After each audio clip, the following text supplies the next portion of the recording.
이렇게 말하면은 뒤에 붙어 있는 이 로는 쉽게 얘기하면은 구원에 관한 어떤 이야기, 구원에 관한 어떤 설명들 이렇게 좀 생각할 수 있으면은 이렇게 이야기도 할 수 있을 거예요. 여기 위에 써 있는 조직 신학이라는 이것은 사실 이제 신학 전공하는 사람들이 이제 공부할 때 그 배우는 분류 중에 한 분류예요.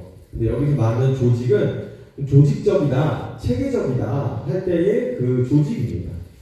그러니까 여기 앞에 나와 있는 어떤 신론 뭐 이런 것들은 성경 안에서 이제 하나님에 관한 이야기들, 성경 안에서 하나님이 어떤 분으로 기록되어 있는지, 묘사되어 있는지를 말하는 것이 신론입니다. 그리고 기독론은 예수님에 관한 이야기예요. 그래서 성경 안에서 예수님에 관해서 뭐라고 말하고 있는지를 이제 얘기하는 그 주제를 분류해 놓은 것이 바로 기독론. 그리고 사람에 관해서는 뭐라고 하고 있는지가 인간론. 성경에 관해서 뭐라고 하고 있는지, 성경에서 교회에 관해서 뭐라고 말하고 있는지, 또 우리 성경에서 종말, 예수님께서 다시 오실 이 재림에 대해서 무엇이라고 말하고 있는지, 또 그리고 성경에서 말하는 구원은 무엇인지가 바로 이 구원론입니다. 이런 큰 주제들이 있지만 우리가 이번 기회를 통해서 함께 살펴볼 주제는 바로 성경에서 말하는 구원이란 무엇인가, 이것에 대해서 함께 살펴보고자 합니다. 하나님이 우리에게 주신 가장 큰 선물이 무엇일까요? 이것은 뭐 사람마다 좀 다르게 얘기할 수도 있을 것 같아요. 어떤 사람은 하나님을 잘 섬겼더니 어떤 아브라함이나 뭐 이삭이나 야곱처럼 그 때를 풍성하게 해주셨다. 그럼 물질적인 복이 하나님께서 주신 가장 큰 복입니다. 이렇게 말하는 사람이 있을 수 있겠죠? 그리고 또 어떤 사람은 하나님을 믿었더니 사람들하고의 관계가 되게 좋아진 것 같아요. 이렇게 말하는 사람도 있고, 또 예수님을 믿었더니 마음이 평화로워요, 평안해요, 이렇게 말하는 사람도 있을 거예요. 그리고 내가 하나님께 기도하는 것들이 응답이 잘 됩니다. 예수님을 믿음으로써 얻어지는 복이 바로 기도의 응답이 아닐까요? 이렇게 얘기하는 사람들도 있을 거예요.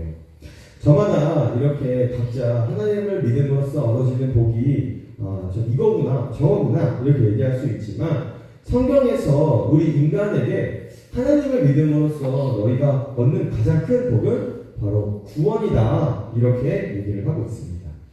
바로 이 구원이야말로 하나님이 우리 인간에게, 사람에게 주신 가장 크고 좋은 선물이라고 성경은 말하고 있습니다.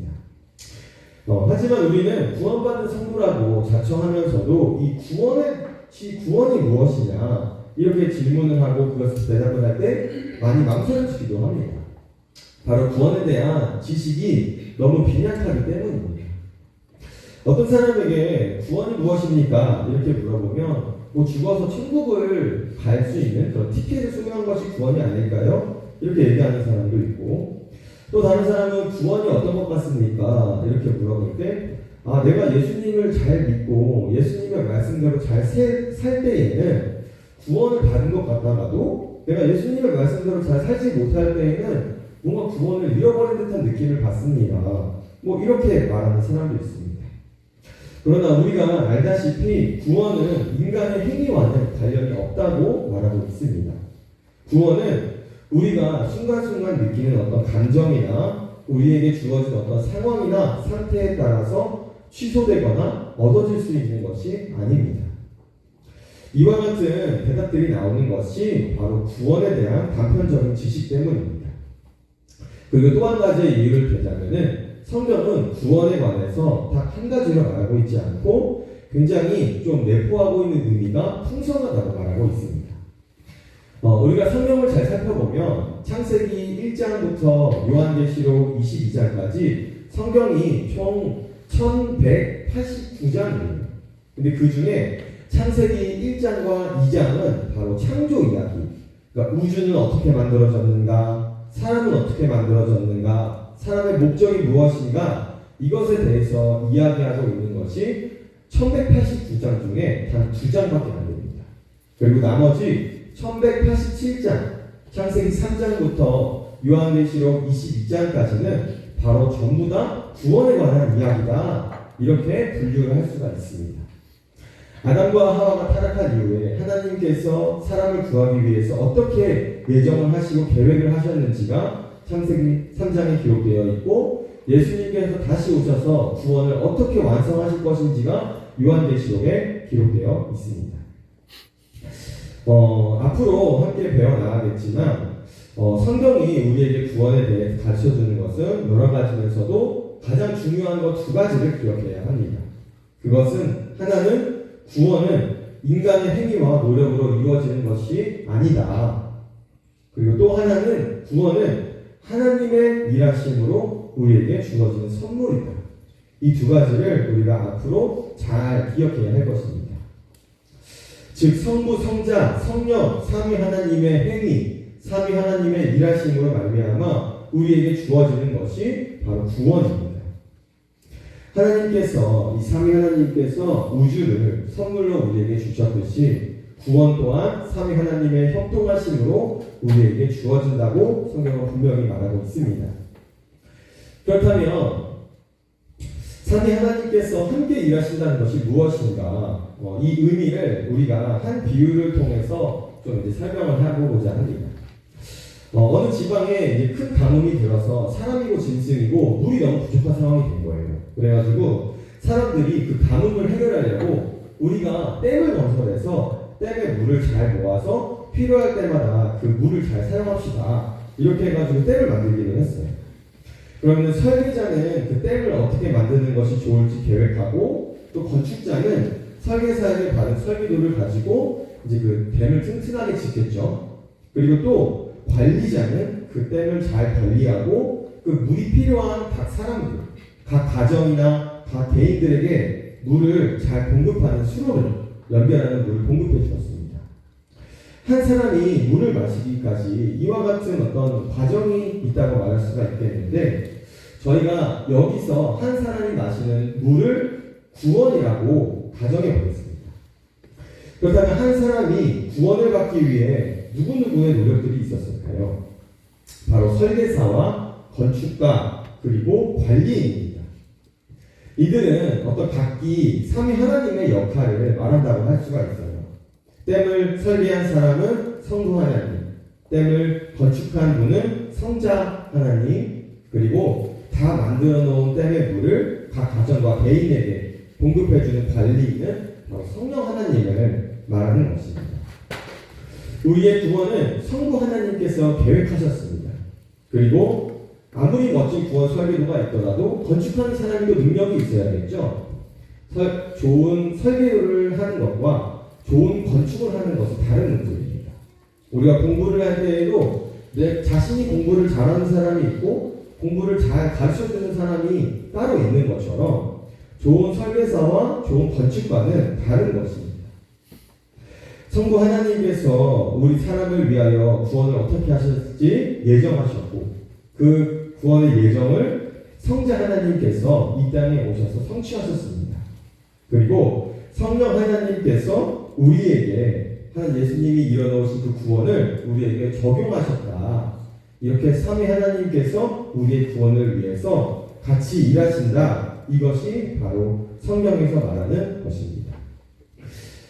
성령 하나님께서 우리에게 전해주시는 구원의 내용을 우리는 구원의 적용 또는 구원의 순서라고 얘기를 합니다. 여기 뭐 들어본 말도 있고 안 들어본 말도 있죠. 소명, 중생, 회심, 연하, 칭의, 양자, 성화, 경의, 확신, 명화, 이렇게 10가지가 있는데 이 어려워 보이는 단어들을 앞으로 한 주 한 주에 걸쳐서 함께 공부해 보고자 합니다. 그래서 정리를 하자면 먼저 구원은 성부 하나님이 나를 구원해 주기로 계획하신 것부터 시작합니다. 아버지 하나님이 창세전에 나를 사랑하시고 구원해 주시기로 선택하셨기 때문에 내가 구원받을 수 있게 된 것입니다. 그리고 두 번째로 구원은 성자 하나님의 성취로 인한 것입니다. 성부 하나님의 계획대로 예수님께서 이 땅에 오셔서 모든 율법의 의를 이루시고 십자가에서 우리의 죄를 대신해서 죽으심으로 완전함을 이루셨습니다. 그래서 여기 이제 보면은 좀 여러 가지 내용들이 있어요. 예수님이 하나님의 사랑과 공의를 보여주신 것을 계시라고 말하고, 십자가에서 나를 대신 죽으심으로 죄값을 치러주신 대속, 많이 들어봤죠? 그리고 하나님의 진노를 풀어주셔서 우리를 화목케 하셨고 죄와 죽음에서 해방시켜 주셨고 하나님과 친밀하게 교제할 수 있도록 우리의 중재 역할을 해주셨고 사탄의 권세에서 해방시켜 주셔서 승리하게 하셨습니다. 이것이 하나님께서 예수님께서 성부 하나님의 구원의 계획을 성취하신 내용입니다. 그리고 성령 하나님의 내주하신 성령 하나님의 적용, 구원의 적용입니다. 예수님께서 성부 하나님의 말씀을 성취하신 것을 기초로 우리를 복음으로 부르신 것을 소명이라고 말하며 거듭나게 하신 것을 중생이라고 얘기합니다. 그리고 회개하고 예수님을 믿도록 하시는 것이 회심. 그리고 그 다음으로 그리스도와 하나 되게 하시는 것이 연합. 그리고 그 이후에 우리를 의롭다 칭하게 하신 것이 칭의. 하나님의 자녀로 입양되게 하신 것이 바로 양자 삼으셨다. 이런 내용이고 우리를 계속해서 죽는 순간까지 거룩하게 하시는 과정이 바로 성화. 그리고 죽는 날까지 우리가 믿음을 지킬 수 있도록 해주시는 것이 바로 견인. 그리고 구원의 확신을 갖도록 해주시는 것이 확신. 그리고 우리가 이 땅에서 죽는 순간 우리의 영혼이 먼저 영화롭게 되고 예수님께서 재림하시는 그날 우리의 몸도 부활되어 마침내 우리의 몸까지 영화롭게 되는 것이 영화입니다. 이렇게 우리의 구원의 과정들이 있는 것입니다. 그래서 정리를 하자면 성부 하나님께서는 예정을 하시고 성자 하나님은 이제 이렇게 앞으로 천천히 다시 살펴보도록 하겠습니다. 그렇다면 우리가 믿음은 우리의 구원에 어떤 역할을 하는 것일까요? 믿음은 한마디로 하나님의 은혜가 우리에게 전달되는 통로와 같은 역할을 한다고 할 수가 있습니다. 삼위 하나님이 선물로 주시는 구원을 우리가 이렇게 믿음이라는 두 손으로 받는다. 좀 약간 이런 개념으로 설명할 수가 있을 것 같아요. 우리가 두 손을 벌리고 있는 행위를 한다고 해서 그것이 선물을 받을 수 있는 자격이 될까요? 내가 두 손을 벌리고 있으면은 다른 사람들이 나한테 와서 무조건 선물을 줘야만 할까요? 그렇지는 않겠죠. 또 물에 빠진 사람에게 구명투구를 던져줬을 때 그 물에 빠진 사람이 내가 이 튜브를 잡는 행동을 했기 때문에 내가 살았다 이렇게 말할 수 있는 사람이 있을까요? 정상적인 사고를 가진 사람이라면 절대로 그렇게 말할 수 없습니다. 정상적인 사고를 가진 사람이라면 구명 튜브를 던져준 사람 때문에 내가 살 수 있었습니다. 이렇게 얘기를 하는 것이 정상입니다. 그런데 우리의 구원이 바로 이와 같다는 것입니다. 우리는 이 믿음이라는 두 손을 벌려서 구원을 받는 것입니다. 구원은 전적인 하나님의 선물이고 은혜입니다. 우리가 오늘 함께 읽은 에베소서 2장 8절 말씀은 우리의 구원을 이렇게 요약해서 말해주고 있는 것입니다. 우리 같이 오늘 말씀 다시 한번 읽어보겠습니다. 시작. 너희는 그 은혜에 의하여 믿음으로 말미암아 구원을 받았으니 이것은 너희에게서 난 것이 아니요 하나님의 선물이라. 아멘. 그러므로 믿음이라는 것은 우리가 구원을 얻기 위한 어떤 조건이나 어떤 원인이 아니라 믿음은 구원을 받는 통로이자 수단이다 이렇게 말할 수가 있는 것입니다. 우리가 믿음으로 구원받는다고 말하는 것은 우리가 받은 구원이 처음에도 하나님의 은혜로 시작되었고 마지막까지 하나님의 은혜라는 것을 고백하는 것입니다. 바울이 로마서 1장 17절에 말하면서 복음에 관해 말하면서 믿음으로 믿음에 이르게 하나니 라고 말한 것이 바로 이와 같은 의미인 것입니다. 이제 우리는 앞으로 이제 순서에 따라서 예정, 구속, 소명, 중생, 회심, 연합, 칭의, 양자, 성화, 견인, 확신, 영화 이 12단계에 걸쳐서 성경에서 말하는 구원이 무엇인지 함께 살펴보고자 합니다. 이번 구원론에 관한 말씀을 통해서 구원이 어떻게 시작되어 어떤 단계를 거쳐가고 또 어떻게 완성되어 가는가를 배워서 구원의 풍성함과 풍요로움을 우리가 깨닫는 시간이 되기를 원합니다. 하나님이 우리를 구원하시는 궁극적인 목적은 바로 하나님의 영광과 인간의 행복입니다. 하나님을 사랑한 사람은 하나님을 기뻐하고 감사하며 하나님을 찬양하고 예배함으로써 하나님을 영광 돌리게 되어 있습니다. 또한 하나님을 사랑하는 사람은 자연스럽게 하나님을 사랑하는 마음으로부터 내 이웃을 사랑함으로써 또 하나님께 영광을 돌리게 되어 있습니다. 또 이렇게 하나님을 사랑하고 이웃을 사랑하는 것이 우리 인간에게는 최고의 행복이자 참 자유를 누릴 수 있는 곳으로 우리에게 허락하셨습니다. 우리를 구원하신 목적은 하나님께만 영광을 돌려드리는 것뿐만 아니라 우리를 이제 행복하게 하시기 위해서도 우리를 구원하시는 것입니다. 우리가 주기도문을 배우면서도 하나님의 영광과 인간의 행복이라는 이 밸런스를 함께 살펴봤었죠. 우리 앞으로 이제 구원에 관해서 계속해서 함께 살펴보고자 합니다.